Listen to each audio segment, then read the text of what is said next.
Canada के वज़ीर-ए-आज़म ने तरदीद की है कि पाबंदियों का शिकार ईरान के इस्लामी इनकलाबी गार्ड्स के अफसरान या अहलकार उनके मुल्क में मौजूद नहीं हैं।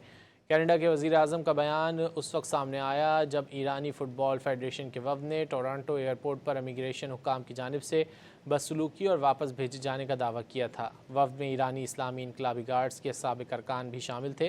कनाडा के वज़ीर-ए-आज़म ने बताया है कि कनाडा में हर आने जाने वाली की कड़ी चेकिंग की जाती है और ये यकीनी बनाया जाता है कि पाबंदियों का शिकार अफराद कनाडा में दाखिल ना होने पाएँ।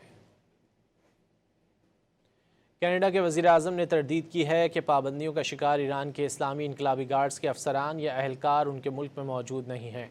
कनाडा के वज़ीर-ए-आज़म का बयान उस वक्त सामने आया जब ईरानी फ़ुटबॉल फेडरेशन के वफ़द ने टोरंटो एयरपोर्ट पर इमिग्रेशन हुक्काम की जानिब से बदसलूकी और वापस भेजे जाने का दावा किया था। वफ़द में ईरानी इस्लामी इनकलाबी गार्ड्स के साबिक़ अरकान भी शामिल थे।